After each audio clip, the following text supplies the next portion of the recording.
Welcome to South Harmon. Welcome to South Harmon. Hey, welcome to South Harmon. We glad you here today. Another AMA. Ask me anything. Super chat is cool if you wanna pay to play. Like and subscribe, that's what we really appreciate. Let me introduce you to the tear down king. Mike McNutted, ask your questions, he'll answer anything.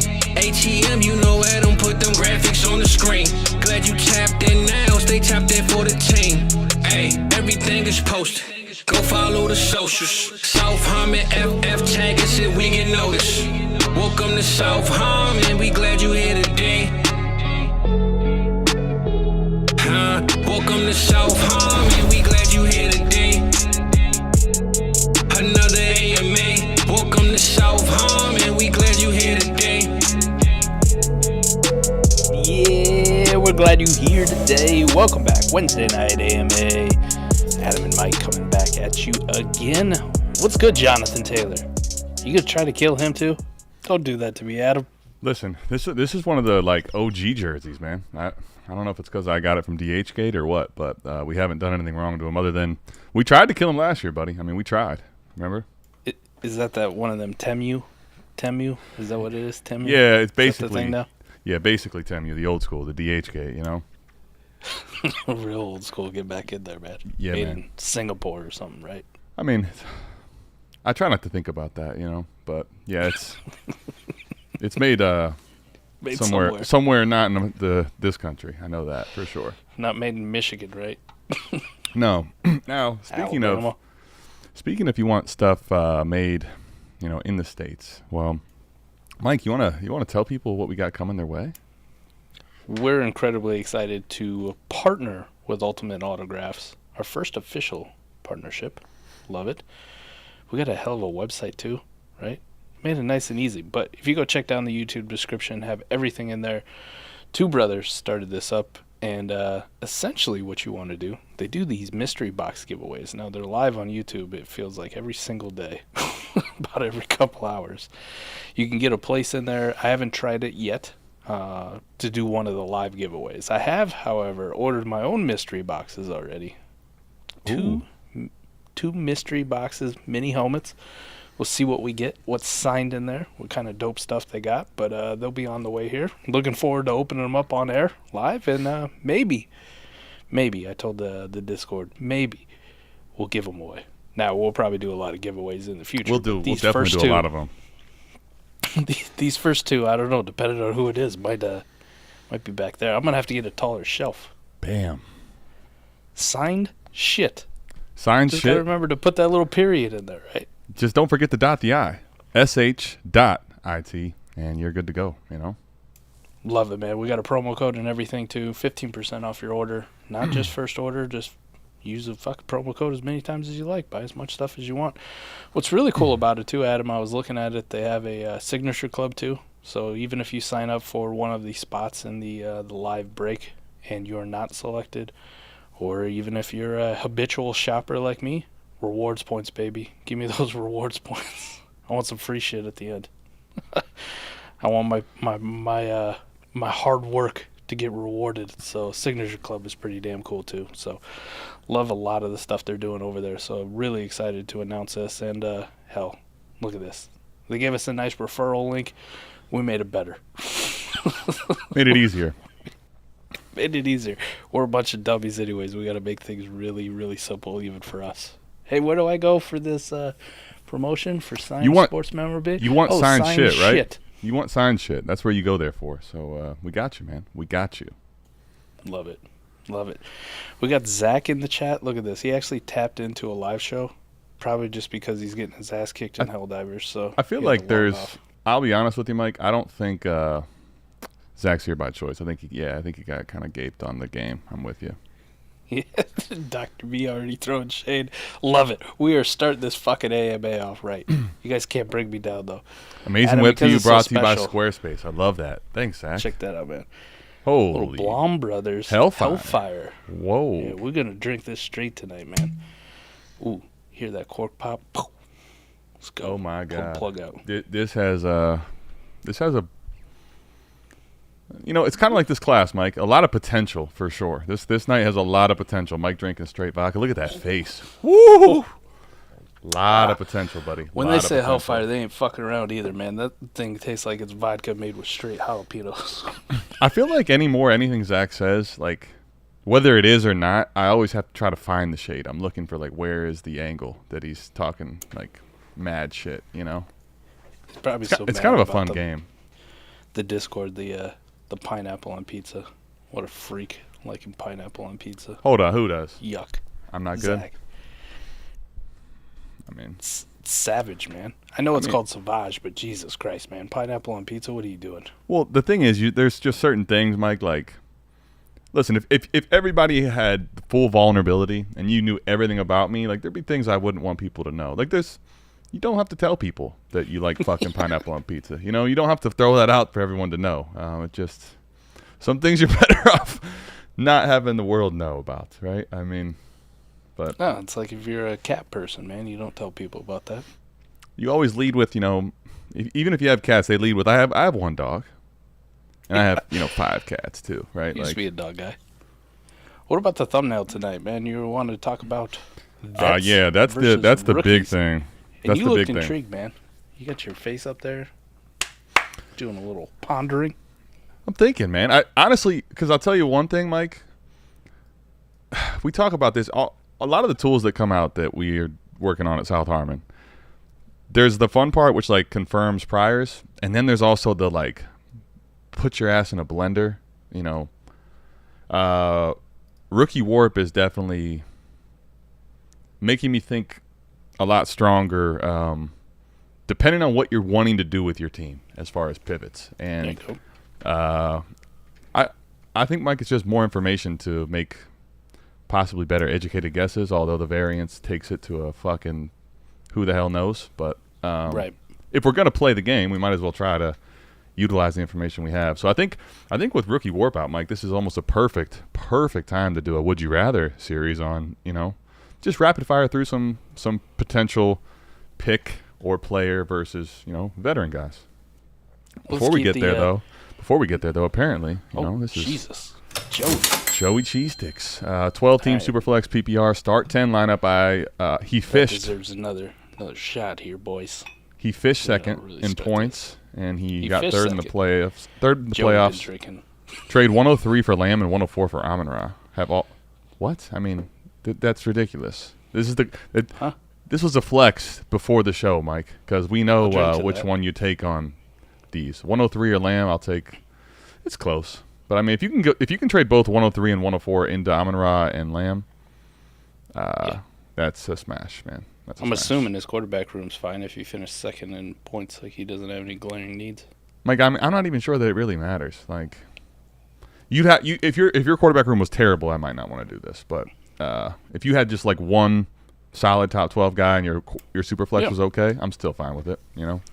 I think most people would lean that off the jump, anyways. But I'm just saying, there's a case possibly. No, like if I needed that help, like, and Jaden Daniels was staring me in the face at 103 with the rushing upside right out the box, it's like, okay, maybe. Maybe. All right, so let's just play this game. But the 104 for Amon-Ra, it's like, fucking Jesus, layup, done. I do both of them. Why not? If you're already second, you're good. What do you have to add? Flexing. What would you add to 104 to get Amon-Ra? Let's pretend that this wasn't done deal. I'm kind of an asshole. Like, I probably wouldn't. So at that point, like, if you're not getting Amon-Ra and you stay there, you're either getting a quarterback or you're taking like neighbors, probably, right? Yeah. Okay. Or my guy Adunze. Or Rome, yeah, him or let me just not dismiss him. Rome or neighbors at that spot. Well, I didn't put him in second in my rookie ranks for. You put him ahead. You put him ahead of neighbors. Oh wow. Oh yeah. I didn't see that part. Yeah. Okay. Just like this Hellfire, I'm getting spicy. Actually, I got to sit down this weekend. I have a plan too to update those ranks. It's a good time. I guess it's a good. No better time than now to. Well, now the free agency's done and the dust is settled. Right, we've had a lot of changes, so got to get them out. But I mean, that one's. Are you? I feel like. Can I tell you? I feel like Sims did that to you. Like, I feel like because Sims put him at 1, you're like, nah, fuck this. I'm putting him at 3. No. Was it any reactionary? I'm talking. No, shit. I had it before. Did you? And good one. Was it the was it the Debo drive? pops in. Or not the drive. I'm typing driving. That's ridiculous. See how tired I am? I'm literally typing drive and I just said it. Was that the combine? Oh, his combine was phenomenal. But I'm saying before the combine, did the combine like solidify that for you? Solidify it, yes, but he was already up there beforehand, right? Sure, but he was in the mix. But I'm saying the combine is what solidified you putting him ahead is what I'm asking. Yeah, I think he's phenomenal. I mean, you're talking 1, 2, 3, 1A, 1B, 1C, in my opinion. Well, I mean, the combine for me did it where I put him in the same tier. I have him at 3, but I now have it 1A, 1B, 1C as well. I think Debro said it best on his podcast today with Thor, the NFL draft one. By the way, I won't stop talking about this because I love it, even though there's some things I disagree with, and maybe we'll get into it. Hopefully, we can get them both at the expo. We can have some of these long conversations, or we get that fatal 4-way like we keep talking about. But talked about it like it just really with these 3 guys, it doesn't really matter. If you told me you had a Dunze at 1, I wouldn't be like, oh my God, you're so hot takey, you can't believe it. Like, I fucking see it, right? You got Neighbors at 1. Don't mind it. Sure. You're good with any of them. All 3 of them are fucking ridiculously good. So, but just me personally, like when I'm drafting now, market's gonna come into play here. But if I just have to rank them in a vacuum, like you get 1 pick, you can't trade it. All that hypothetical bullshit that we don't do. Market doesn't affect it. Gun to my head, I'm taking the Dunze over Neighbors. Okay. Yeah, I guess that's where like the ranking. But by the way, not that you obviously rank them how you want. It's just when it comes to actually drafting. Then, if the market is still showing what it is now, where it's like a full round in startup, does that come into play when you press the button? Yeah, probably will. But then it's league dependent, right? Like a shit league. Fucking people listen to this, man. Like they know where I'm at on it. Okay, I'm not fair. really gonna be able to flip fucking Neighbors if I take him for a Dunze. At the end of the day, in a lot of those leagues, it's just take your guy. Go get your guy because you're probably stuck with him for a little bit. Nobody's gonna be like, oh fuck, Mike's gonna get me. Fuck, Mike's gonna get me. Right. I mean, no. Usually said first week of August. No, I'm just spitballing here. I'm just seeing like I think this is not nearly as big of a deal because it's very real that everyone has him at 3 for the most part, right? So you put him at 2 is not crazy. But like last year when you said you had Levis ahead of a lot of the other quarterbacks, you basically also said I'm not drafting him ahead of them. That's just like where I value him relative to the other prospects, right? So I'm just distinguishing the difference there. All right, let's play the game real quick. All right, let's play the Would You Rather. You want to start at the 101 or you want to start with a specific player in the class? Which way you want to go? Well, I pulled up Rookie Warp, and I pulled it up for one of your leagues. I was going to keep the BDG theme going here. Damn, Fade the Fetal. Right. Let's do it. I was going to pull it up, so we're operating kind of off the same premise. But I love this. It's going to be the same through a lot of leagues, right? You're going to have some variants, but Rookie Warp is pretty consistent, right? All right. You do a lot of the takeaways, but that's the final, like, tiebreaker. You know what I mean? This one? What's this specific league say? Okay, so let's look at this one then. Let's go with it. I'll pull it up with you. All right, let's talk with 101 then. You good with want to go 101 and do it versus players? All right, so let's talk 101. Let's just go with keep trade cut for the sake of keeping things kosher. All right, 101 or that's basically as Marvin Harrison Jr. So let's say 101 or Justin Herbert. I mean, we kind of have been stands of where we're standing on Justin Herbert. So where are you at? The 101 and the 101. The reason behind the 101, like I kind of laid out in the Discord, but just a synopsis of it. One, I'm a little bit more down on Herbert than a lot of people. Like I'm highly questioning what's going to happen this year with him, with his offensive change. He's enjoyed a very, very high pass rate over his career, and now that is completely out the fucking window, right? To historically, whether they're head coach or offense coordinator, combine the two, like two real shitters as far as passing game rate is going to be concerned. They're bottom of the league almost all the time. But then you think about it, like the 101 historically in Warp over the first 2 years in Rookie Warp is a top 12 player in this league, right? And in some leagues it's going to be top 8 or top 9, like kind of in that range. So still a first round in production in Warp and a first round in Dynasty value, right? So like you're already meeting what hopefully Justin Herbert's production is, first-round production and first-round in Dynasty value, but a little bit more insulated, right? A Caleb or a Marv or et cetera, a little bit more insulated in the Dynasty value because they're starting fresh. Makes sense. Okay, let's go 101 or a Rich. This is a little bit tougher for me, and if you went either way, I wouldn't hate you. I'm 50-50 here as well, by the way. I would say I'm 50-50 understanding the community, but I'm 100% taking A Rich over the one. But we're biased to A Rich more likely Yes. based on what we want to do at the end. Okay. Correct. All right. Because A Rich checks all those boxes for me, like right out the gate, right? Quarterback in Superflex League. Rushing upside. We saw elite flashes when he was healthy, in the games that he was healthy and played. Now I get it. Throwing is going to be a question mark, but at the quarterback position, that elite rushing upside lends you to believe that if he puts it all together and stays healthy, this is a guy we're talking about finishing fantasy 101, 102, 103. Yeah, for sure. I'm with you. I do think the 101 poses some intrigue there.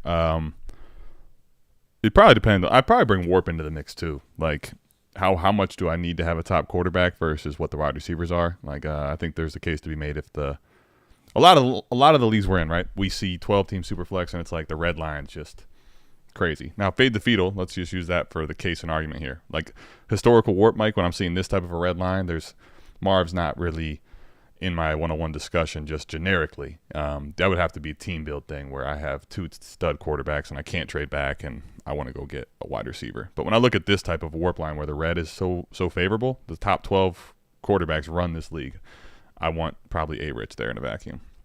All right. So then after that, like Bijan or 101, you're taking 101, right? I'll take the 101. And then twofold scenario there too. Go One, ahead. Bijan's a running back, a little bit more risky of a investment to make in Dynasty long term. By the way, And the keep asking 101 questions, everybody. I'm starring them, so we're just going to keep rolling through this first. The 101 this year, you're looking at more in line of, getting that elite quarterback, getting a rushing quarterback, or getting a wide receiver who's already stepping into like tier 1.5, you want to call it, of wide receivers long term.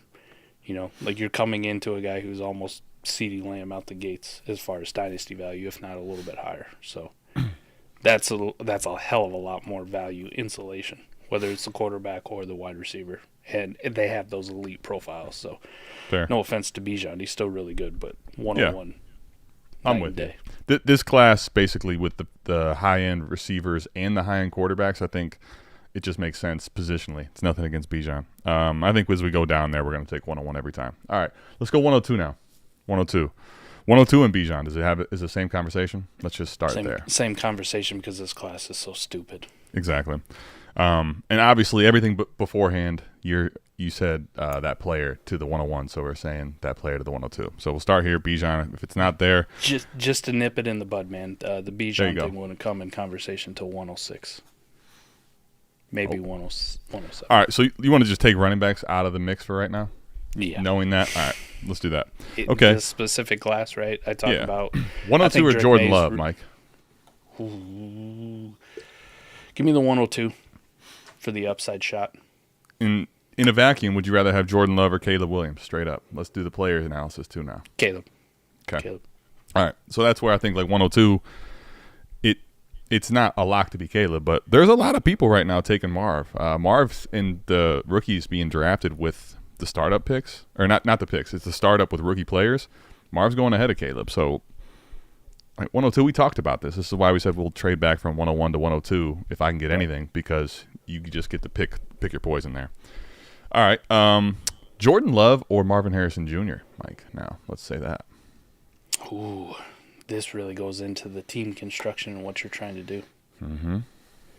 There's a good possibility to leverage quarterbacks in your leagues, right? Otherwise, quarterback hoarding wouldn't be efficient.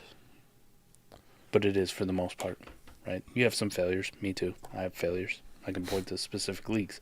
But in the same sense, though, historically that works out pretty well for you because there's only 32 starters. And really there's only about like 15 or 16 that we feel good about. And fuck, it might only be 12 some years, right? And it might even be less of difference makers. So you have a guy who's already in that. If you wanted to talk about team construction, go with the quarterback. fully get it. I think just with community sentiment, trying to put a finger on the pulse, I think Marv would be the play. Like the 102 would be the play. Okay. So 102 over Jordan Love. All right. So then let's just go ahead at this point, go to 103. All right. So Jordan Love or the 103?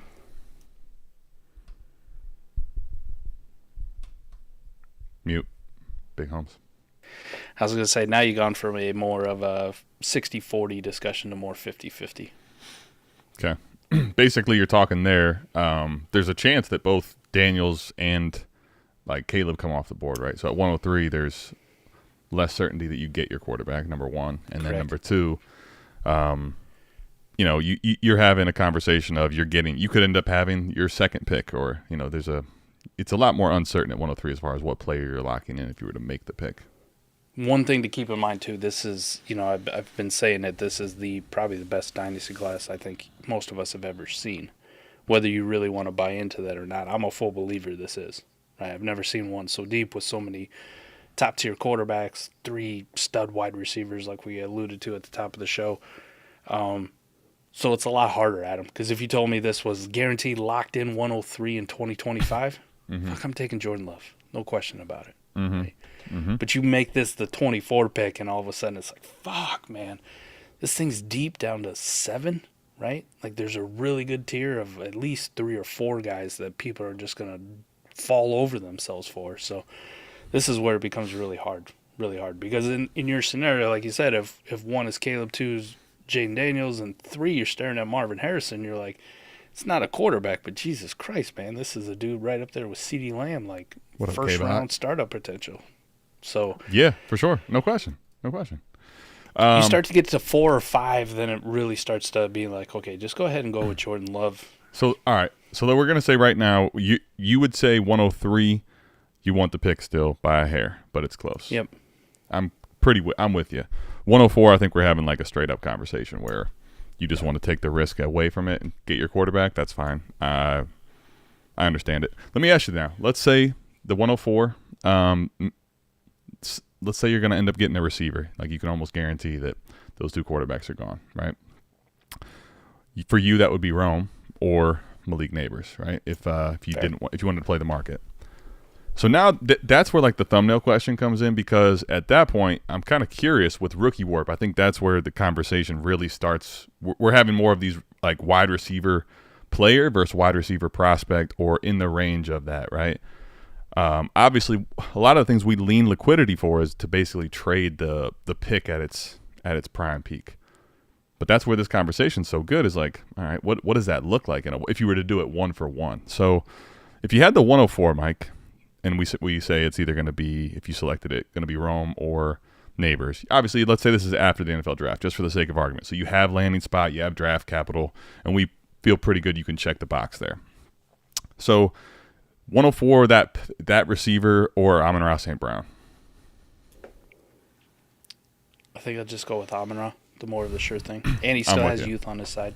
I'm with you. I think it's close. I think the only reason that it is close is because Amon-Ra St. Brown is only not in tier 1 because of his name and his draft capital or whatever else people need to see. Like, I don't know what that is, Mike. I don't think there's anything he can do at this point to undo that, other than just get a next level contract, and maybe one day we look at him elite. But for now, that's basically what separates him from being elite. But I'll take Amon-Ra there. So then going next down the board, who do you have at 5 for your wide receiver? Is it like, do you have Tyreek Hill? Do you have A.J. Brown? Do you have I think I have, let me see. I actually haven't looked in a minute on this specific one. Pull it up here for me. I have Tyreek. I have Tyreek just above Amon-Ra. So Damn. It is Amon-Ra for me. But okay. All right. So what do you have after Amon-Ra? A.J. Brown. Okay. A.J. Brown or this 104, which could turn into Rome or Neighbors.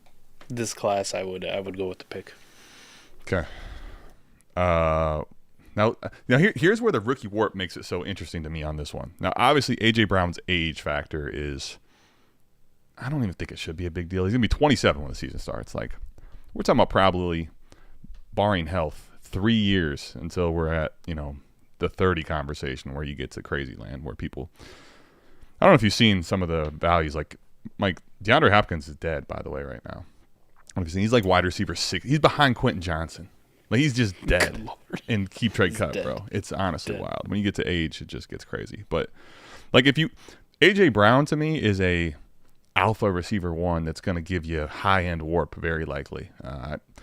I'm not that concerned about this Philly offense overall. And even if something was to happen, there's a lot of dark cloud looming over that entire thing right now. Even if he was to go somewhere else, like I feel pretty damn good about AJ Brown. I think if I had this rookie player and we just rolled into the season, that's where the conversation for me is a lot more different with AJ Brown. It's tough. Like if I had a contender, I know it probably feels like you would want to get higher, but there's only so many options ahead there, right? Like it might be a good play if you were going to draft the pick, use it on a receiver to just pivot into AJ Brown, who's going to give you 3 years of probably top 5 type production, top 7 type production at the receiver spot. So let's just say like things kind of hold serve. AJ Brown's a wide receiver 5 or 6 overall, right? Okay. That's a good outcome for him. Yeah, I would say that's about right. Yeah.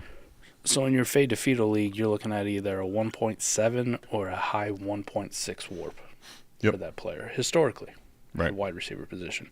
Yep. Conversely, though, for the pick 4 or pick 5, like kind of that range, 1.57, 1.387, and 1.342. That's 3 through 5. Yeah, exactly. So 1.5 to 1.3. Now, 1.2. Yeah. Now, for me, when I do it, right, just how I'm trying to piece this all together, right? Because if you look at that specific thing, you go, oh, fuck. Like, yeah, you take the player. And I get it. In certain situations, that would make sense for me. But then I factor in this 24 class and, like, how bullish I am on it. Like, you basically think, relative to that 5-year window, you think this window of this class, that gray line could look different.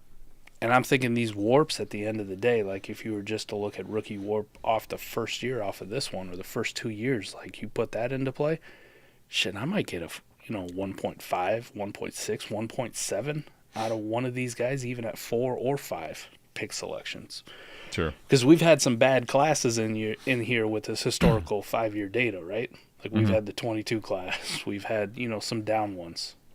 We've had the 21 class with, yes, at the jump they looked really good, and then by year 2, some of these guys started to show warts and just fucking down the shitter they went, like disappeared. So that's all factoring into me, and I'm going like I could talk myself into a scenario, and then like you said, AJ Brown's like dynasty value insulation isn't that great, right? He's a little bit older. He's right on the precipice of like something bad happened to him, or like one down season for the trend just to really fucking start. And these guys have that value insulation of, oh yeah, they're a rookie. They didn't do a whole lot, but they were serviceable. If it's a wide receiver in that case, right? It's a Dunze. He had 700 yards and 95 targets. Like, yeah, I can see him improving in year 2. That kind of thing. That kind of conversation comes in. People will make excuses for those kind of guys, beloved prospects, where the older wide receiver, if they struggle or have an injury, it's like, oh, yeah, we knew it. You're betting on A.J. Brown's fucking knees. Good luck to you. So that's where that conversation and, like, play comes in. But I'm with you, though, if this was any other class. I just took Joe Blow's fucking draft class. Fuck it, man. Let me get the edge, and I'll sell somebody on the hopium of this pick, and I'll just take the surer thing. Now let me ask you this then. So let's go from the conversation we just had. Let's go to the thumbnail. Let's go down to Puka. So like, I would say AJ Brown right now is not nearly as he's not on as shaky ground. Like Puka Nacua right now is on one year of production that. Realistically, it's a small sample size, and he's right now an enigma. So it feels like everyone with their pitchforks is ready for if he doesn't play well, right? If he's not smashing next year, like the floor is much different for a guy like Puka, right? And that's the I told you so's, that kind of bullshit's gonna creep back in. 100%. And I mean, you can go look at where Amon-Ra's ADP was. I was just talking with Koopa pre-show, Mike. Amon-Ra St. Brown in the 22 season after DJ Chark signed was a 7th round startup pick. I pulled up Adico's old ADP. I mean, like, it took him forever. Now, with Puka, the difference is he's already in the 2nd round mix. So we're getting closer to his ceiling, but the floor is probably not as stable. I don't know that he's going to go down to 7th round pick unless it really gets rough because he was so good last year. But I do believe that he's not a secure. It feels like there's two realities with Puka Nacua. If he confirms that first year was legit, we're going to get this like, Amon-Ra St. Brown 2.0 type hybrid. Maybe, Amon-Ra St. Brown light type thing, right, with Puka. However, the floor, I don't even know what really the floor is for him. Probably wide receiver 20s all of a sudden. Like a totally different conversation than where he's at if he had a very mid-season. But there's youth there, so it's not like you have, 27 in the knees and stuff, right? We got a younger guy with Puka. So with Puka here, if you wanted to contend, would you take the rookie pick of either Rome or Neighbors, or would you take Puka Nacua? I think I'll go with Puka in this situation. I understand where it is, and rightfully so. Like I was one of the more bigger Puka detractors, but as the off season's like kind of gone on, and you look at it, it's like fuck, man. Like I told you, I need to update my ranks. I really do. Like I got him down at 13, which is fucking abysmal. Oh no. Okay. All right. Well then, I thought you maybe had him at like 7. All right. So you just haven't updated the ranks. Correct. I have him right now, Mike. For me, I have him at 6, and right now the only difference is between him and Tyreek. Like, if you're telling me right now I want to go capture a title, that's why I have Tyreek 1 spot ahead. But if you're talking about right now, realistically, what market's going to do, you take Puka because being 30 this time of year is like it's a death sentence. It's like you have a criminal record, right? If you're 30 at this time of year, so a la Mike Evans this time last year. This time this year, I mean, well, even more this year, right? Nah, but I think that one's the interesting one, Mike, because here's the thing. I think what's interesting is Puka Nacua. I do believe with Stafford, at least for this year, as long as he stays healthy, is likely to give you a better ceiling of warp. But like it's not secure. It's riskier. That being said, I think I love the prospect of both Rome and Malik, Mike, but I do think we have to acknowledge that we've seen wide receiver prospects that we love not end up being, top 5 picks in Dynasty at the receiver spot. Anywhere near that. We've seen them fall far from that. So There's inherent risk with the pick too. So interesting. Interesting. I think Mike at Garrett Wilson.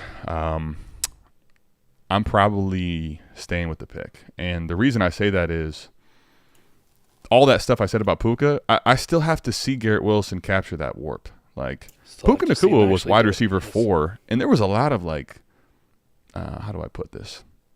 There was several weeks last year for him where we were like, man, maybe he has lost it. And he still was wide receiver 4. Well, you remember Cup's first week back, right? Yeah, of course. Yep. I was doing premature victory laps. I fucking told y'all. Shit. No, Tyler, we agree on this, by the way. He does have Amon-Ra St. Brown's hype, but the difference is because his cost is so similar, it's a little bit later, but he has not done enough. He doesn't have a big enough sample size to be as secure as Amon-Ra St. Brown is, I think is the conversation we're having here. He hadn't done it for multiple years, though. Wow. Puka versus 106 is a debate for me. It speaks to this class, man. Because of 106, you could be looking at a McCarthy. The only Drake May, possibly. I would have Puka over the 106 unless you were really needing quarterback and you felt like you'd get a May share. So you get a McCarthy. At 106, it's like if I need a quarterback, I feel like I can get it there. But I'll just say, Mike, with Puka, 106 in this class, I think what's very interesting about it, because there's those 3 receivers, I think there's a scenario where at 106 in a lot of drafts, you don't get Rome, you don't get Malik, you don't get Marv. Which then means you get May. Right. Not that I'm not opposed to May, by the way. I know you and I are Dynasty Barry, cover your ears, buddy. But we're more of the defenders. I know it, but he's really polarizing, and I think right now, Dynasty value-wise, Drake May versus Puka Nacua is a very different tier. And like all the value insulation Puka doesn't have, I know Drake May doesn't have it just by the community sentiment around him. People are ready to kill him. Like, it's crazy. Right. So Understandable. That's where the 106 for me, I'll take Puka for sure over there. I think in the 104 spot, Mike, if I had this, like I have a conversation where I'm thinking about it. I'm torn, man. I'm really torn because I feel like Neighbors could be one of the guys, Rome even too, where it's like, damn. Because if those guys even come out and capture the warp you're talking about, Mike, if they're top 10 receivers in their rookie season, top 12, we're going to catapult them to roughly where Amon-Ra St. Brown is. They might go ahead of Puka Nacua in dynasty value, man. Like even if they're mid wide receiver twos with moments. Yeah, let's call it wide receiver 16, but they had 5 or 4. Let's call it 4 weeks where they were top 6 wide receivers. You know, it's the same reason that Jamar Chase is consensus universally ahead of Amon-Ra St. Brown, even though you could argue Amon-Ra has done more. And they're the same age, right? Yeah. You start from higher and you do just enough. You're going to be above a guy that came out of nowhere that surprised. Well, Zach, I'll say this. Whether you get it or not, just stay tuned, buddy. You'll get to get it pretty soon because there's a lot of the hate out there for it. It's crazy. Good for us, and we got, 12 days away, 13 days away in some of these leagues. Rookie drafts for all these pre-NFL drafts going to be kicking off, so we'll see exactly where that hate is. We will find out, Mike. All right, so let's do real quick. Let's go to 105. 105 or Garrett Wilson? Or did you say 104 over? Did you say 104 over Garrett Wilson? Oh, you said 105, so we're good. All right. Yep. 106 or Garrett Wilson? 6. And I feel like 107 is, well, where are you at? 107 or Garrett Wilson? 7. Yeah, so, I mean, you ain't getting Garrett Wilson. You are not going to even try to get Garrett Wilson with one of these picks in this class because 8's not getting you there. I don't even think 7 get you there, but we would probably be torn on if we want that anyway. So, basically, the top 6 picks especially, that tier 3 receivers we're chilling on. We'd rather have the pick. I'm with you, too. Drake London, 107. Shit.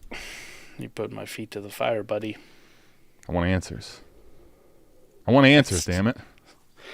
I think with rookie warp in play, you definitely probably could make a real strong case for 7, and I love Drizzy. Or a strong case for Drake London, and I love Drizzy. I know what you meant to say, yeah. I'd say I'll take the pick. I think there I'll take London. It's like Ultimate Autographs, man.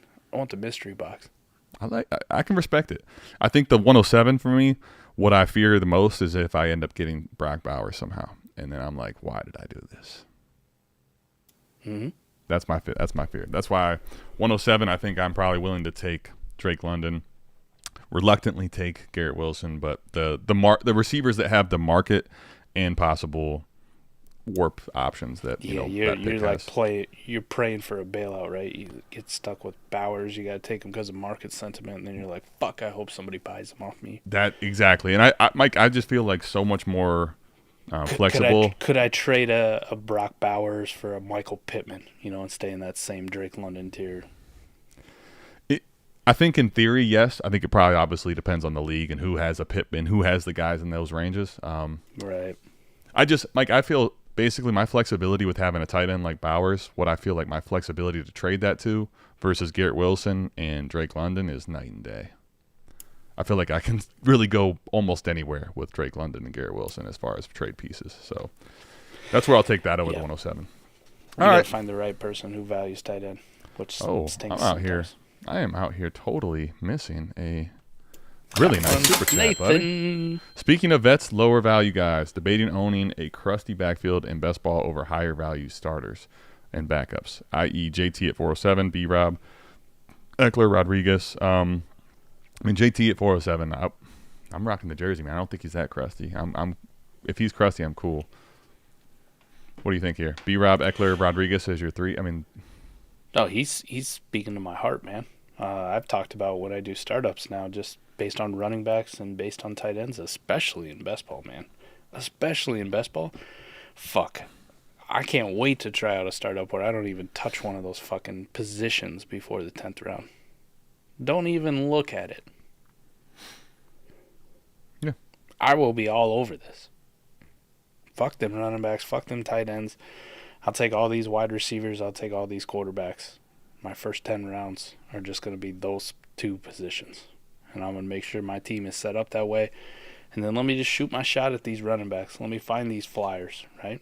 I mean, who's to say Brian Robinson, right?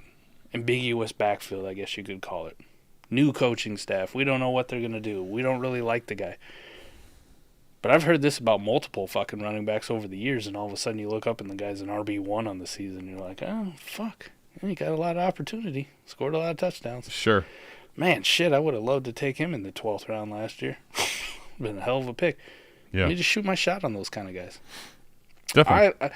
There's only a handful of running backs, Adam, you and I have talked about, that we will consider because they are a little bit more insulated than everybody else. Mm-hmm. But it's, Breece, it's Gibbs, Bijan. End of that, though, like the rest of them, I'm drafting Saquon Barkley with my heart, not because it's the right fucking play. It's probably a terrible play. But if I'm going to go down swinging, it's going to be with my guy Saquon. And I go, fuck it. Yeah, I'm with you on the... bought that jersey. God damn it. That's why it's the age gate, buddy. I'll just put it in the...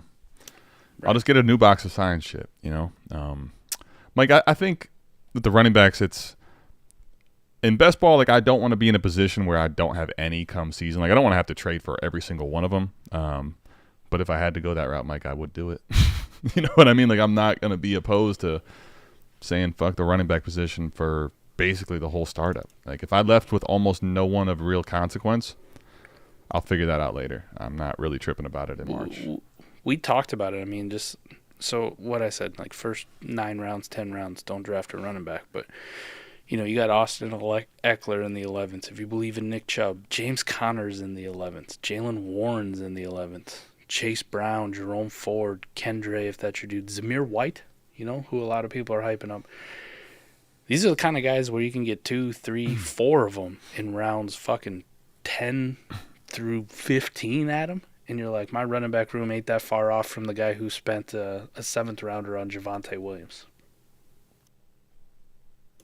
It really ain't.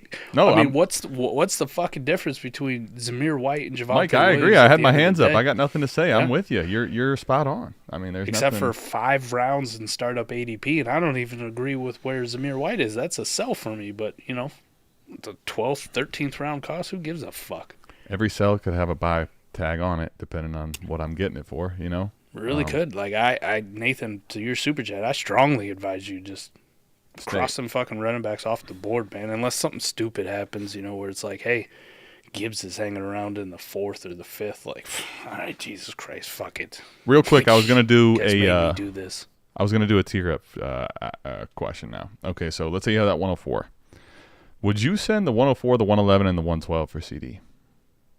The 104, the 111, and the 112? In a lineup, best ball? Sorry, let's say lineup start 9, start 10, something like that. Obviously not in a best ball league. I would advise not to do that. No, I couldn't. I'm with you. Even in that format, I understand if that's your dude, and yes, he's an elite war producer, but how many times even in those smaller formats, Adam, have we seen those 3-for-1s, 3 pretty good assets? Just fucking bite you in the ass. I mean, the only concern there for me really becomes when it's those 3 type pieces is one, what can 111 and 112 packaged together get you as well, right? So now it's could I have a Neighbors and could I get a Neighbors and a Rashee Rice type thing? Can I get something like that? Or you could sit there and draft him and you get a shot at getting a Rashee Rice type beat with A.D. Mitchell, Ladd McConkey, Keon Coleman. You get 2 of those type guys to shoot your shot on. So, yeah, it's too rich. Awesome, I was just asking one. In this class too, man. I don't really like the back half of the first round, and it's not because there's not talent there, but because none of the talent really separates itself from the early second talent. It really feels. I mean, I love Brian Thomas, but really what's the difference between fucking Brian Thomas and a guy everybody really hates in Keon Coleman, who's probably going to go in the mid to later part of the second round? I do think Brian Thomas, as much as I love Keon, I do. I do think Brian Thomas has a higher ceiling. But frankly, when we call it what it is, in that range, at the end of the year, if Keon Coleman had a better season and is slightly higher valued than Brian Thomas, I don't think anyone would be like, "Holy hell, how did that happen?" Only the Keon haters would be thinking that. I've used this analogy way back when too, but CD's a stock worth $1,000 a share. The 104, because of how good this class is starting, is probably worth $600 at him. And then like the 111 and the 112 that you threw in that scenario, even in a start 9, right, they're like $200 stocks. You know what I mean? At the end of the day, total value, I'm already breaking even, and that's assuming none of those stocks go up, right? Like none of them rise, right? I don't hit on the 111. All of a sudden, it's like, you remember when Justin Jefferson was the fucking 111, right? Like, heaven forbid I hit on that. Now I just equaled what CD was. You gave me a free 104 and 112. Thank you, buddy. You know who you could have a good chance at getting at 111, and there's people out there already calling CD Lamb 2.0. Stop it. 80 Mitchell. I'm just he is fucking nothing like CD Lamb. Listen, you don't have to like him. What I'm telling you is, Mike, there's already people calling that. So to say that there's a guy in the 111 range that is already being compared to that is already insane to think about. That's really my point more than anything. So that is. Speaks to the depth of the class. Question here. Would y'all trade Brown for Gibbs straight up? AJ Brown for Gibbs. ADP is basically neck and neck, man. Usually I'm not saying that that's the right or wrong answer. I'm just saying they're neck and neck in ADP. Usually you're going to default to the wide receiver, but I can acknowledge A.J. Brown is kind of on shaky. I mean, when he's healthy, he's fucking awesome, man. He's fucking awesome. Mm-hmm. But like I said earlier, man, it feels like he's one bad season or one like knee injury away from just fuck. Now people hate him. He's dead. He's a wide receiver 2 at best. Even if he produced wide receiver 1 numbers, people would still be like, fuck it, it's done. It's the same weird thing that, they wrote off Jalen Hurts. Now, Hurts I can make a bigger case for because historically, like, there's not an injury problem. There's elite fantasy production every fucking year. I mean, I think there's teams where I would actually take the running back over the wide receiver, Adam. I think there's teams where, like, if I'm going for it this year in a start 9, my wide receiver 2 doesn't mean as much to me as my RB1 in warp value. Like, if it lined up, you know what I mean? Like, yeah, I mean, I would be okay with this. Gibbs is one of the few guys that I would be willing to build as a hero RB around. But I'll say this, Mike. I think the A.J. Brown stuff is just, I'm not doing this. If you wanted to in a startup, make your decision that you're going to take Gibbs ahead of him. Like, I kind of feel like that's a different conversation. It's similar, but I'm not like, I feel like AJ Brown, the recency bias and the disrespect is just fucking stupid, man. Like, what are we doing? We're talking about the position that everybody wants. This was a guy last year until like before the bye. You could argue was a wide receiver 1 tier, Mike. 131, 175, 127, 131, 137, 130. 6 fucking weeks in a row. With 5 touchdowns sprinkled in there. He's going to die. Like, get the fuck out of here. AJ Brown is a big buy for me. I'm not trading that for a young hero RB, which can I tell you what will happen if Jahmyr Gibbs, Mike, knock on wood? Do you know what will happen if Jahmyr Gibbs suffers a serious injury or if doesn't perform well? They send them running backs to die for real. They hang them. You want to see where Najee Harris is? You want to see where Javonte Williams is? They walk the plank, buddy. Gone. Done. It's over. Yeah. I'm not doing this. I'm not. If I have like a good wide receiver room, unless it's like warp really dictates, having a strong running back, Mike, I'm just not. This is not. I don't care. Like a point per carry league. Yeah, if you saw that warp line where the green running back's like, whoa, okay, maybe I'll have a conversation. PPR, point per carry league, yeah. Something like that. Other than that, no, man. This is A.J. Brown to me is in tier 2 clearly. The only thing that's keeping him in tier 2 is the disrespect that y'all are giving him. This man has eliteness written in him, and I'm kind of sad that Mike, the Eagles fan, is out here just letting the community bully you like that. I feel bad. Well, I don't want Fizzle to fight me, man. I don't want him coming in here calling him Doo-Doo Brown. I do feel like Fizzle really bullied you into this, like the Doo-Doo Brown name. It's kind of hard to not acknowledge. If you were competing and willing to tear down from 107 and a 12-team start 11 best ball, well, you should always be willing to tear down from 107 and a 12-team start 11 best ball. For multiple vet receivers, which guys would you need in return? It's a good question. It's a good question based on the thumbnail, too. Let's go. Shout out to Nathan. Appreciate the super chat, buddy. I need 2 guys in my tier 3 wide receivers, which is the biggest tier, like the biggest tier. But I need 2 in that tier. I don't want a fucking tier 4 guy. I want 2 in tier 3. However you want to scratch that out. So when I talk tier 3, I'm talking from like wide receiver 7 to 28. All right, so Mike, Stephon Diggs and Mike Evans? I could get behind that. Competing, I could get behind that. 2 of those guys in best ball. Deebo Samuel and Devontae Adams? Yeah. Okay. As Amari Cooper, outside of that tier, I'd imagine, because of the age? No, actually, Amari's in that tier. Last man in the tier? All right. Nope. Last man in the tier happens to be right now Jaden Reed. Okay, I'm sorry. I was looking at like the veteran names, so Okay. I was more so thinking like you're not going past that with veterans. Like Terry's not in that mix, is he? No, he is not. But Okay. the last vet in there is you hit him. Amari. Adams, Diggs, Evans, Amari. Yeah. So like right now, typically, Mike, I think the way that you're going to get off 107 is going to be. I think you could get more with those 2 as well. Like I really think you could. Well, my point is that those are the names probably right now. If you're going to try to shoot a 2-for-1 for the 107, that you'd be doing because people are afraid of age. So The reason I say I think you could get more is because if I put myself on the other side, right, Nate, we're playing in a best ball league together, and my direction clearly is just accruing value. I'm not a competitive team, right? I'm not roster constructed right. I got a lot of youth and a lot of picks. You happen to be owning the 107, and you come to me, and for whatever reason, I had 2 of those older vets on my team, and you said, hey, can I have both of them for the 107? I'd fucking, here you go, bud, take them. Enjoy. I think you could get a plus. I think you could get a fucking Zamir White tossed in. I think you could get a future third or something along those lines for in-season liquidity. But do you like? I don't think people are probably sending Mike Rashee Rice and Tank Dell for 107. That's a little tougher because of the youth. The reason I went to the age names is because, like, when you just put, I can put almost anyone in the tier, 2 names that are in the 23 to 25 range mix. Yep. It's like, nah, it's not happening because people aren't panicking on the age yet.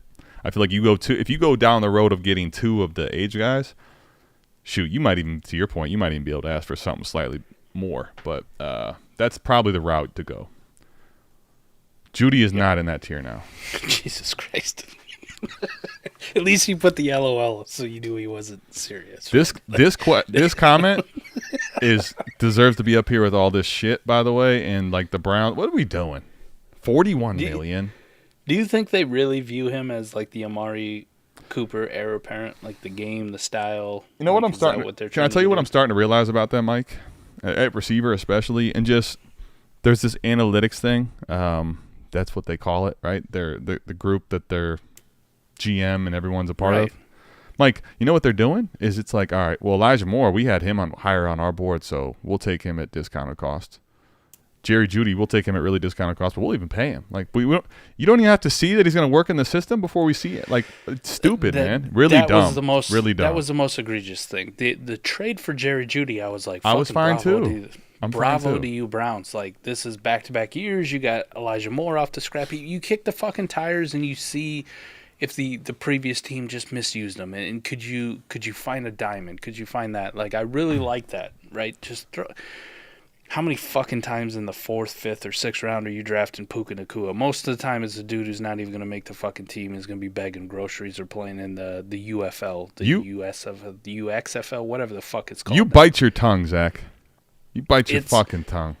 It's like that's a really, you want to talk about rookie warp for the actual NFL? Those are fucking terrible bets, okay? So I'm all for it, like throwing picks at like a Jeudy, right? Or you've seen it with these quarterback trades this offseason. Fucking throw a 4th at Sam Howell, or, the Eagles throwing something at Kenny Pickett, even though people think Kenny Pickett's garbage. Like, I get it. I thought it was amazing. That's a little different, yeah. The fucking problem came in when, like, you haven't even seen this guy in your fucking system yet. You can't even practice with this fucking guy. You don't know how he actually performs on the field within your team and how he gels in that offense with Deshaun Watson and you're like, fuck it, you know what we're going to do? We're going to give you a pretty sizable contract because, we're dumb. And then you see like Hollywood Brown, who I think a lot of us really like as a wide receiver, get a 1-year deal for $7 million? It's like, why the fuck didn't you just go that route? Like, if it doesn't work out, who gives a shit? If it does work out, you franchise tag him and sign him to a long-term deal. The only thing, Mike, that I crazy. Like to try to give, if I try to make sense of it or wrap my head around why you would do it, like the Jerry Jeudy's, the Elijah Moore. I mean, remember Elijah Moore? There was a lot of prima donna type stuff apparently with the New York Jets. He wanted traded. Yeah. I think these receivers and they probably understand there's a lot of ego, even for a guy like Jerry Jeudy who hasn't really lived up to the hype at all. He shouldn't. Steve Smith body bagged him for fuck's sake. Well, I mean, trying to keep it on the rails somewhat. This could go fucking. But the point is, Steve Smith loves everybody, man. You seen his prospect breakdowns? Like he's talking about Jacob Coker, like some dude I never even fucking heard of. Jacob Coker like I knew Smith played quarterback at fucking Florida State, for Christ's sakes. My point, the question that I'm trying to make sense of it, Mike, is it? Do we think that Elijah Moore is because do they believe like Elijah Moore not having a contract is looming over him? We're not getting full like participation, or he's like, do you think this is going to make Jerry Jeudy more motivated? It doesn't have to be 41 to make him more motivated. Like I can kind of understand if you just traded for him, he wants to see some kind of financial difference than what was there. But Mike, this if you believe that, if that's the reason why, that's really dumb. It's really dumb. And honestly, I can't find another reason that makes any type of sense. He has not done anything in the NFL to warrant anywhere near what they paid him, especially in guarantees. So I can't make another like formed conclusion that makes any type of sense. And that one doesn't make a lot of sense. But I can just see the like human nature of that stupidity. It's fucking insane to me. It's insane to me. Can I tell you what I think is driving it, though? I'll tell you why the Browns, and just in general, I think NFL teams, this is getting off the rails from Dynasty, but I think people don't put enough it's all top-down at the NFL. And I think the biggest thing that's happening, that's driving all the checks ultimately and what they're doing, Mike, Haslam doesn't want to be wrong. He paid Deshaun Watson every penny, right? And I think that he thinks, like, we have to go get whatever wide receivers are out there. I want this guy to have weapons. I want this investment to work. And ultimately, it's like a spoiled kid, man. You're actually making an investment worse potentially by making another bad signing to try to make your Watson one pan out because you think he needs to have weapons. I think that's a lot of what's happening right now. Well, and the wide receiver position has shifted so much to where trash cans are getting fucking big deals. And it isn't just the Browns. The Browns didn't start this shit. You remember when Mike Williams re-signed for $20 million a year, and you're like, what the fuck? Of course. Right? Like, teams are playing absolute fucking dumpsters, 15, 20 mil, like it's nothing at the wide receiver position, which is very head-scratching to me because you have these rookie classes every single year that come in with just a girth. I love that word, girth of wide receiver talent. Like, fucking get yourself some more third-round picks and go fucking find one of those guys, right?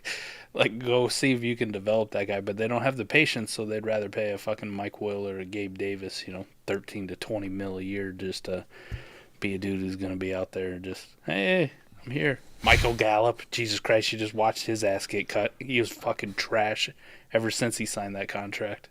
It's just whatever. Yeah, I can't. I'm not going to try to make sense of it. But all right, let's get through. Holy crap, Mike, we're at an hour. We got to get through some questions and then we'll go. Bounce. All right, ready? Let's rapid fire. Motherfuckers. All right. 12 team. Start 10. 1.75 tight end premium. Superflex inbox offer. Get Jay Jettas, like it already. Henry 25 second giving 103, 104, 308, 311. Rosters Herbert, Kirk, Cousins, Watson, quarterback 3, Puka, Olave, Rice, Gibbs, Trash at running back, which is fine, Andrews, and then you got these picks plus the 110 through the 112. Mike, I think you're on mute, but go ahead. It's tough. I'd do this. You just sent away 2 top 4 picks? I would do this. Mike, if 102 and 101 was in the mix, I'm having a different conversation. It's 103 and 104. I think that does change it for me. I can understand that. I really do. Like that does make a huge difference. And here's what I'll just tell you, Nolan. Like I would make this trade. I would take this offer, and then my next play is moving off of Justin Herbert and hopefully being able to get off of him at peak 107 type ish deals. You know what my problem is? Is it the quarterback position? I got a fever. The only prescription is more rookie picks. Got that rookie fever, bro. I love the rookie fever. But I will say, Mike, you know why I really do like this though? The 308 and the 311 to me are absolute irrelevant, like junk. And I'm getting Henry in a second back too. Like I want to make sure that's normally not. It's normally the other way around. Like normally you're close on Jefferson, and then you got to add a couple pieces that they're not a big part of the deal, but it's like I don't really want to give these guys up too. You don't normally get a couple little toss-ins to you that are better. You also still have 110, 111, 112, Mike, to shoot your shot on other players, or you could package that up to go get some fill in this trash at running back when you need to. Or like, you just think about this, though. Herbert, even if you've kept Herbert, and let's say he's more of a safe floor quarterback, high-end quarterback 2, low-end quarterback 1, whatever, and you have Kirk, and you have Watson. Like, that quarterback room is fine. It's not great. But now you got Puka Nacua, Chris Olave, Justin Jefferson, Rashee Rice. You got Jahmyr Gibbs and Mark Andrews, who Koopa just told me, by the way, Mike, the A-Warp tight end, God, basically told me that I need to hold Mark Andrews for more than the 108. And I said, well, if Koopa tells you to hold a tight end, you just fucking HODL, buddy. Hold that bitch. So hold on. All right. You talked me into it. Nathan, take Adam's advice. Just get it done, man. Justin Jefferson's really fucking hard to acquire too, Mike. Like it's gonna be really hard to acquire after Drake May's there too, just slinging that motherfucker. I want to see the haters. I want to see all the haters in agony. That would be fun. That would be fun. I love Thor to death, but it'd be fucking amazing if his Vikings trade up to 3, not to take his guy JJ McCarthy, but to take Drake May. Okay, wait a minute. 12 team Superflex, start 9, lineup, no tight end premium. It doesn't actually say Superflex, but I'm assuming that. And rookie drafting based on value. How many guys are you taking ahead of Bowers? No tight end premium? All of them? 10. He's not a first round pick for me, Mike. I wouldn't go that far. I would. You know why? No tight end premium probably means the warp is really low. And the only way I'm taking him in the first round, Mike, is honestly if you think you can trade him. If you think you could trade him, I don't want to have a top 2 tight end and rookie tight end. You know what I mean? Pick 7's JJ McCarthy. Yeah. Which means all the other guys went.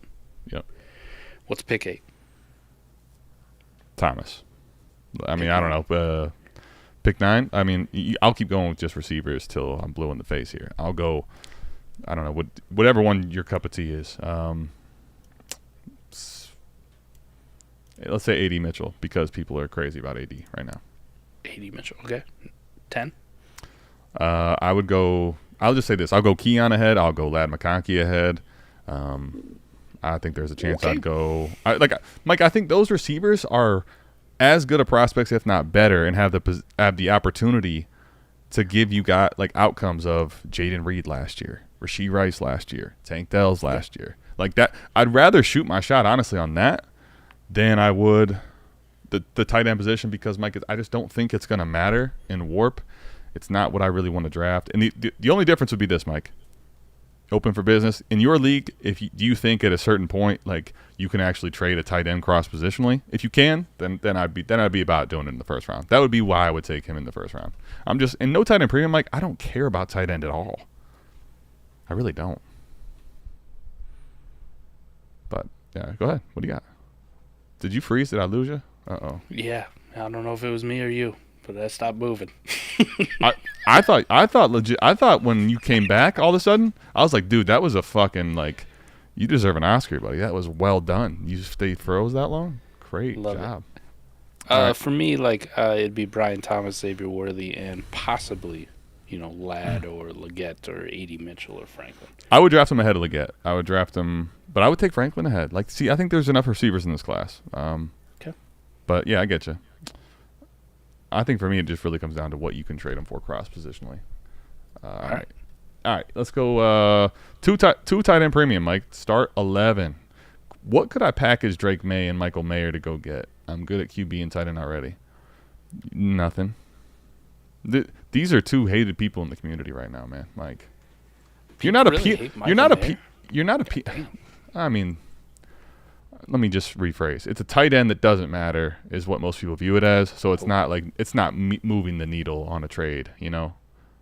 Like if I came to you with, like, for example, yourself, everyone listening, if I came to you with Drake May, all right, and you're like, it's not quite enough. Michael Mayer doesn't really change the package for most people. That's what I'm trying to say. For me, but not everybody subscribes to that. Not everybody. I did find a Michael Mayer buyer recently, but I'll just say, Mike, it's very tough to find a buyer for him. Based on, like, you know, what his market sentiment is. Keep trade cut has him at tight end 12, Mike, just to give you an idea. He's ahead of Dalton Schultz. Like, his keep trade cut value is nowhere near what his trade value is. No way. Okay. But what do you think you could get here with this package? Drake May's at QB 15 on keep trade cut. Does it feel right? Too low? More hated? I think he's a little... it's probably about right. Like, I think he's a little more hated than that. I think people... Let me just see. Like, Dak Prescott, I don't think is... I think everyone... Not everyone. I think a lot of people would take Dak ahead of Drake May. But after that, I'm with you. If you don't feel good about Drake May, right? You know, like I do, but I understand that there's sentiment around there. Right. Could you try for Jordan Love, a Kyler Murray, Trevor Lawrence, if that's what you wanted? If you're already good at quarterback, I mean, you're talking about a pretty goddamn good wide receiver. We talked about Puka, Amon-Ra. If you're a Garrett Wilson fan, Drake London, Michael Pittman, A.J. Brown. Is that enough? Say it again. I'm trying to think this out. So you said he's good at quarterback. Yeah. Like, me personally. Right. If I wasn't a Drake May guy, like you didn't really feel it and you wanted to get a little bit more secure, like I think it's reasonable that Mayer and Drake May might get you into a Kyler Murray, Jordan Love conversation.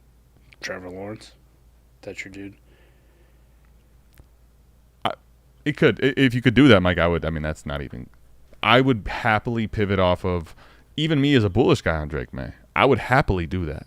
Like, it's too much safety, I feel like, for most of the guys you mentioned there. Like, Jordan Love, what he did the second half of the year, improving himself in that Green Bay offense, like, there's no... If I get to Kyler, like, I just get off of the uncertainty and what I think the community is going to do to his value if he starts slow. You know? Like, I'd happily do that.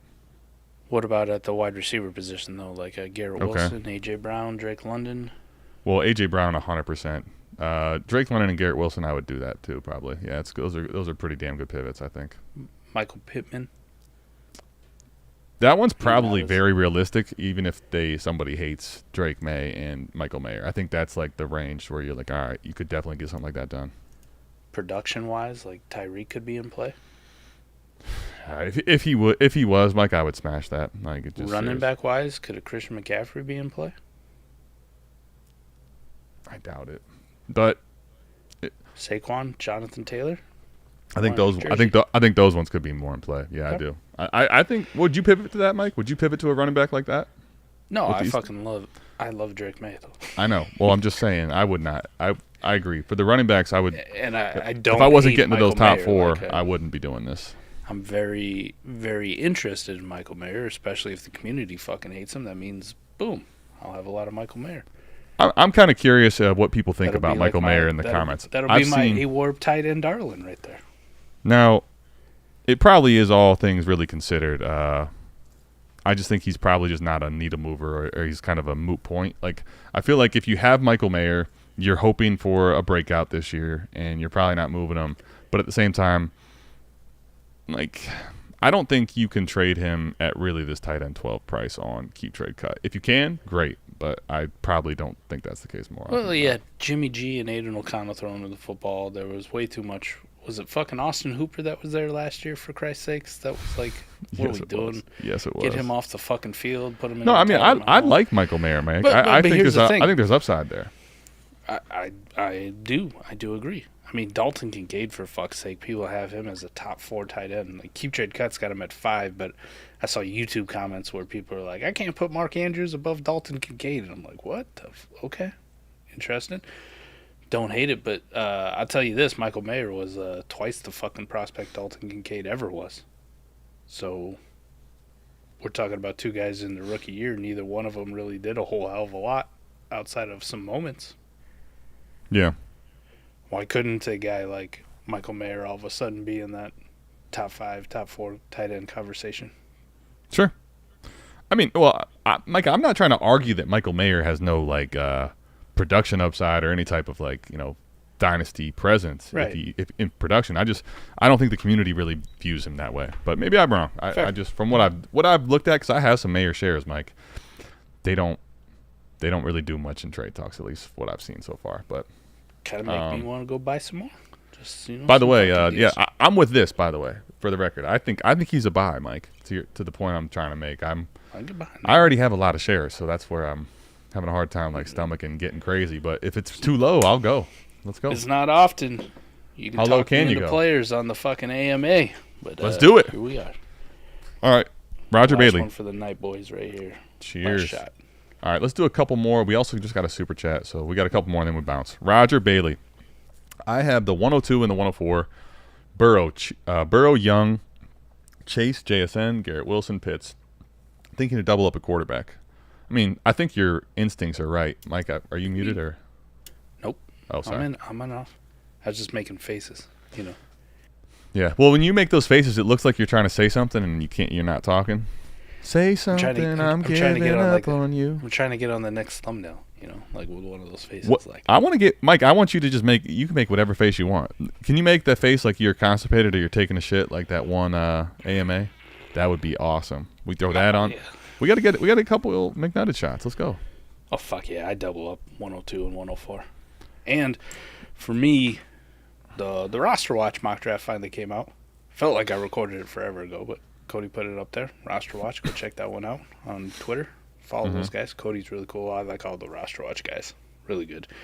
One of the only things that when I had a Sirius subscription was like worth it. Now it's Alan Soslowski, but I don't have a Sirius subscription. Sorry, Alan. Still love you, though. Still my guy. I mean, Alan's forever our guy. But we did a mock draft, like there's no pressure on it or whatever. Like if it played out the way I was, controversial or not, like I'd take quarterback 1 through 4 in most Superflex leagues. I was gonna say, I mean, even worst case scenario, you're getting 2 of them.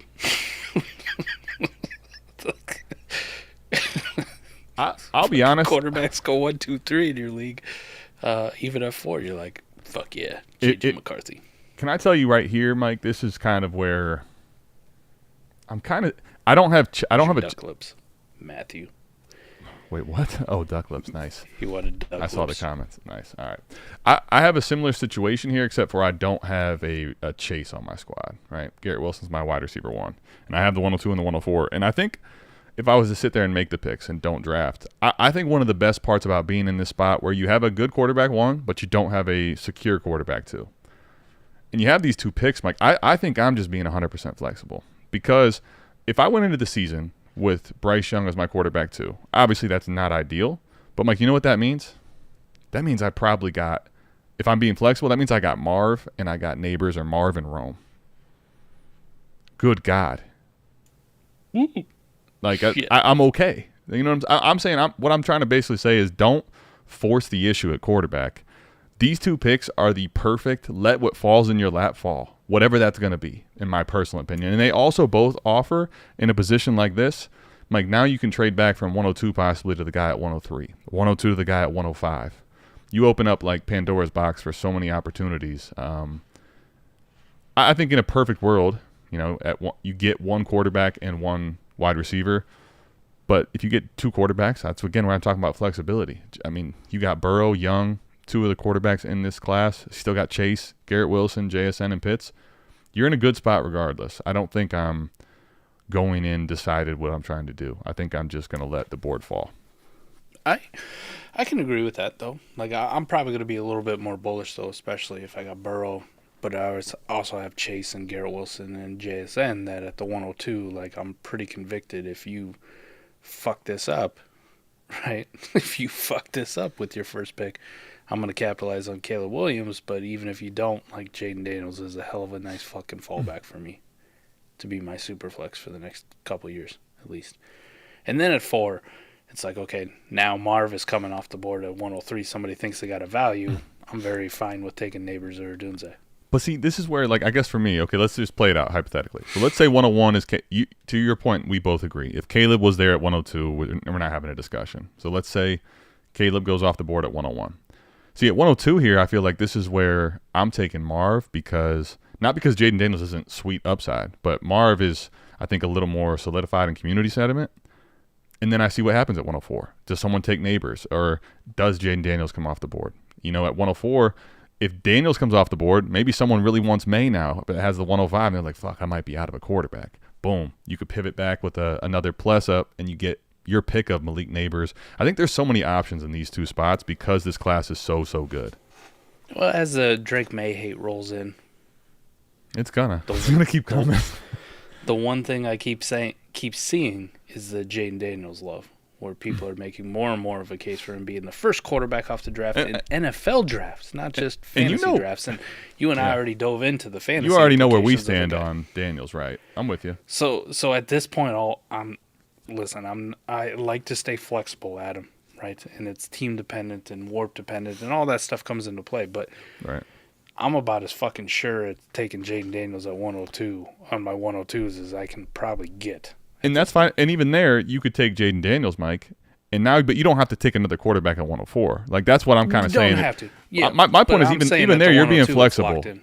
If your 102 is Jaden Daniels, for example, I'm not saying to go against your rankings and do receivers. I'm just saying if you kind of have the view of taking two quarterbacks, now you're saying you get Daniels at 102 and you're like, I should take May here at 104. I don't think that's necessarily the case. I think you should let the draft fall to you how it's going to fall to you based on your rankings.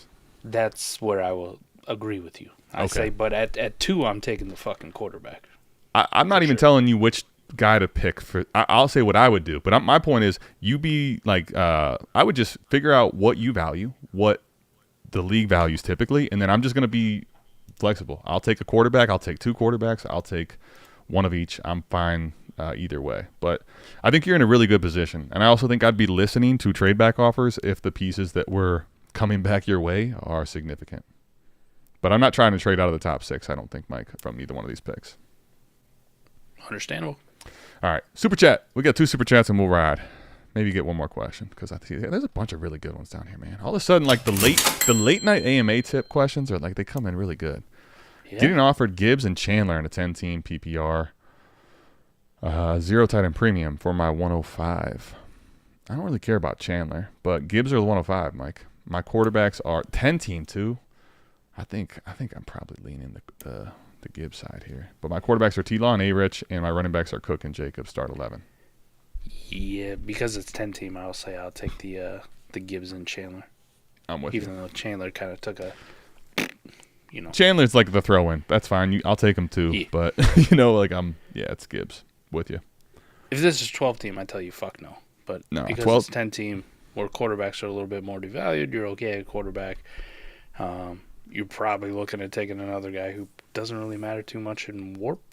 In the grand scheme of things, easily replaceable. Yeah, I take the running back because that's the fucking hammer.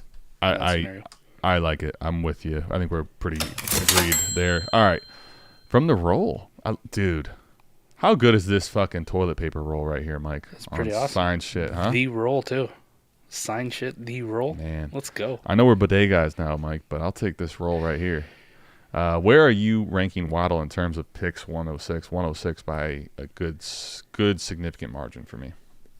I was going to tell him to plug his ears if he's a Waddle truther. Just use that roll. Put a roll on each side. Yeah, stuff that in there. Not as high as you want. Well, He's going to be more in the J. Ooh, he says he doesn't think he's taking a Dunze over Waddle. I am. No fucking question. I'd take a Dunze over him. Well, you have, for the record, the roll. Mike has a Dunze over. He announced like an hour ago he has a Dunze over Neighbors. So I I don't know what it is, Mike. I feel like Neighbors has more of a just overall. If you talk like ADP values, right? You see it's reflective there. Overall, it feels like Neighbors has more of a bullish sentiment, but I think the Rome is up or down. Like some people aren't as in, but the people that are in on Rome are like, listen, I don't know if you've watched enough film or if you've seen this guy is fucking really good. I think Rome has a massive upside in this league. We've seen 3 years of Jalen Waddle, and your fantasy points per game have been 15, 15, and 14. Like, hasn't he pretty much told you like where he's going to land now? I think he's a mid to back end wide receiver too. I did a pretty decent breakdown on why I'm not taking him in the third round of startups on my first BDG video, and I think Mike, here's the thing, like there's some things that you can look back to and like from his first year and even in his year 2, but really though overall the story and theme is basically as long as Tyreek Hill's in town, this guy is not the alpha on his team, and to your point, he's more of a if all things hit, he's sniffing the back end wide receiver 1, and he's more like a wide receiver 2, maybe. And here, basically, Mike, I think for that type of floor, I think Rome's ceiling is definitely higher. Obviously, landing spot's going to come into play here, but I think Rome has really high ceiling in this league. So you've seen 2 versions of Jalen Waddle, and they've both been okay. Yeah. Like, I don't think he's a bad player. Right, but I'm talking more like he's a 109, 110, 111 kind of player, to be completely honest. Like he's more in that conversation with Xavier Worthy or Ladd or someone of that ilk. And if you wanted Waddle, I wouldn't fight you on that one. But 106, if I'm looking at an elite player, it's 106 all fucking day. But you've seen 2 versions of Jalen Waddle. When he came in his rookie year, wasn't used downfield, had a low yards per reception, hyper-targeted, right? A lot more of that Jarvis Landry type Dolphins receiver. And we're like, fuck, what if he does start getting downfield? And then what happened? They brought in Tyreek Hill. Tyreek Hill not only went downfield, but then they used him as that hyper-targeted, Jarvis Landry type role as well. And Jalen Waddle became the field stretcher the last 2 years, and the fantasy points stayed about the same. So unless something significantly changes with that situation, like they ship Tyreek Hill out or, he gets hurt and suspended, until Jalen Waddle actually shows that he's like the alpha, the number 1 guy, and can put up more than 1 spike week a year, which last year that's all he had, by the way. He's a wide receiver too, man. That's kind of where he's at. Sorry. I mean, here's the thing, right? You look at those end of season finishes. Now, the wide receiver 13 in year 1, this was when they had no one as far as they literally had nothing on that offense, Mike. It's a totally different offensive situation. They force-fed him 140 targets. That got him to the wide receiver 13. Now, in his rookie season, you love to see that, though. Second year, his yards per catch ended up being very low from his rookie season all the way up to number 1 in the NFL. But if you look at 8 touchdowns, it was like all things clicked to get to that 8. This last year, there's a lot of this he got banged up. I mean, he had one injury. I don't know if it was a concussion or what happened, but he wasn't as banged up as people really think. And he was, I think, on a points per game basis, wide receiver 21. Even if you don't do the year, you should be looking at points per game anyway. But like he's not in a points per game lens. He has not been anywhere near what his name cachet is, personally, for me. Well, even if you don't even want to do points per game, Adam, you want to look more in depth. His finishes, notable finishes. Wide receiver 13, wide receiver 6, 15, and 2. That was it. 4 weeks. Other than that, I mean, you're looking at a guy who was 31, 43, 46, 27, 40, 36, 36, and 68. How often you want to start that fucking guy? Right? I mean, that's your wide receiver 3 on your fantasy team if you're properly roster constructed, ain't it? Well, that's where I was going to say. I have no problem. I have no problem starting Jalen Waddle. I'm just not doing the value ahead of Rome, where I think he is as a prospect. But anyway, on our spike week sheet, man, he comes in right around Jaden Reed, Zay Flowers, Cortland Sutton, and Gabe Davis. And I mean, I want to start all those guys, but 2 pretty happily. But the point is, like, there's levels to this. There's levels to this. It's not a great territory. That's why I say, like, 109, 110. If you wanted that, like, sure, I'll probably take a couple shots at Waddle, right, in best ball leagues there. But he's really more like an Xavier Worthy than anything else. And one of them is, heading into year 4 and the shine's starting to fade a little bit. And the other one just set a fucking combine record, and people are like, oh, fuck, Xavier Worthy could actually play, right? He's Henry Ruggs, but actually knows how to run routes and catch footballs. With you. I